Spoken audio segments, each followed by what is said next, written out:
श्री राम जय राम जय जय राम। संकट मोचन जय हनुमान। भगवान शिव माता पार्वती से कह रहे, जब माता जी ने पूछा प्रभु के अवतार के बारे में, तो भगवान शिव क्या कह रहे कि जैसा है सुमुखी सुनो, जैसा मेरे समझ में आया है और जैसा मुझे जान पड़ता है मैं बताता हूँ। जब जब होई धर्म के हानि, बाढ़हि असुर नीचे अभिमानी। जब जब धर्म की हानि होती है, नीच असुर बढ़ जाते हैं, फिर क्या कहते, करहि अनीति जाई नहीं बरनी, श्रीदई विप्र धीन सुरधरणी, श्रीदई विप्र धीन सुरधरणी। इतनी अनीत करते हैं, अनीत अन्याय कि ब्राह्मण, देवता, गाय, पृथ्वी ये कष्ट पाते हैं। तभी प्रभु आते हैं। चार कारण हैं। इनको तो कष्ट मिलना निश्चित है, और जब मिलने लगे तो समझ लो आने वाली हैं। कि चार बताए गए। भगवान शिव कह रहे, तबे तबे प्रभु धरे मनुजी शरीरा। तब तब प्रभु मनुष्य का शरीर धरते हैं। हरहि कृपा निधि सजन पीरा। अब मुझे तो लगता है जैसे प्रभु अपने आने की बहुत जल्दी तैयारी करवा रहे। इतनी अनीत खुलेआम। आज की युवा पीढ़ी इतनी गलत दिशा में जा रही है, इतनी गलत दिशा में जा रही है, क्या बताऊं।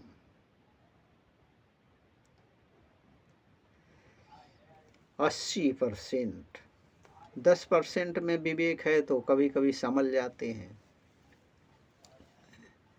देखो, बचपन बिगड़ गया तो जवानी बिगड़ जाएगी, और जवानी बिगड़ गई तो बुढ़ापा बिगड़ जाएगा। ये ध्यान रखो। संभल कर रहो यार। इतना आज की युवा पीढ़ी नशा इतना करने लगी।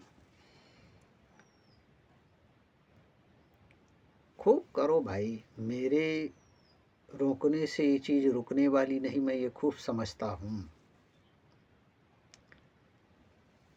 फिर भी एक प्रार्थना करता हूँ, कोई भी नशे की सामग्री अपने बच्चों से ना मंगवाइए, ना उनके सामने करिए। और मेरी तो हाथ जोड़कर प्रार्थना है, इसे छोड़ दीजिए। अगर तुम्हारे बच्चे ने तुमको ये करते देखा तो उसका बचपन अपने आप बिगड़ जाएगा, और जब उसका बचपन बिगड़ेगा तो जवानी तो फिर बिगड़ी बिगड़ी है। और जवानी बिगड़ी फिर क्या कहना, फिर 50 के बाद पता चल जाएगा। ये मत समझो हम चाहे जितना उलर फांद लें, चाहे कुछ भी करें, कुछ होने वाला नहीं। उसकी नज़र में हो 24 घंटे का, आप कितना भी किसी से कुछ भी छुपा लो, मगर उसकी नज़र में 24 घंटे हो। करो अनीत। जिस दिन उसका हंटर शुरू हुआ, बंदर की तरह नचोगे, बंदर की तरह। कोई मदद करने वाला नहीं। एक एमपी से अगर कहीं मुलाकात हो गई है, फिर तो वही एमपी है। एमएलए कहीं मिल गया, उसने राम जोहार हो गई, अरे फिर क्या कहना, एमएलए साहब मेरे कहने से चलते हैं। और मंत्री जी से कहीं पास में बैठ गया है मंत्री, तो फिर मेरे ही कहने के हैं।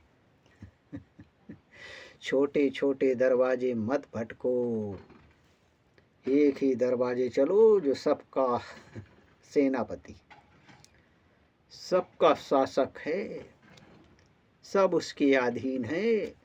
मित्रता करो, दोस्ती करो, जो भी करो उससे करो, फिर आनंद आ जाएगा। उसका जब हाथ होगा सर पे तो कोई एक भी बाल वांका नहीं कर सकता, ये ध्यान रखो। क्यों यार किसी के कारण अधर्म करते हो? थोड़ी स्वार्थ के लिए कितना भारी पाप कर बैठते हो। विचार करना एकांत में बैठकर, इसका हिसाब तुमको देना पड़ेगा, हमको देना पड़ेगा। करने के बाद ये मत समझो हमको कोई देख नहीं रहा है, सब देख रहे हैं। उन्होंने तो खुले भेज दिया, जाओ जाओ जो मर्जी आए सो करो। करना तो अपने यहाँ जो मन आए सो करो, लेकिन जब भोगना शुरू होगा तो उसके अधीन होगा। समझ जाए यार, क्यों वातावरण प्रदूषित करते हो, अपने बच्चों के सामने नशा करते हो, क्यों उनका बचपन बर्बाद किए दे रहे हो। और जब उनका बचपन बर्बाद हुआ तो तुम्हारी बुढ़ापा बर्बाद होना तो निश्चित है। इतना घर में सुंदर वातावरण रखो, इतना अच्छा वातावरण रखो कि बच्चा बुराई तक न जाने कि बुराई करना क्या होता है। उसके सामने किसी की बुराई तक भी मत करो, और मेरी प्रार्थना है करो मत। कोई करता हो तो कान बंद कर लो, नहीं तो दूर हट जाओ। इतना सुंदर वातावरण रखो कि बालक को सिर्फ ऐसे जिए कि किसी को समझाने की ज़रूरत ही न पड़े।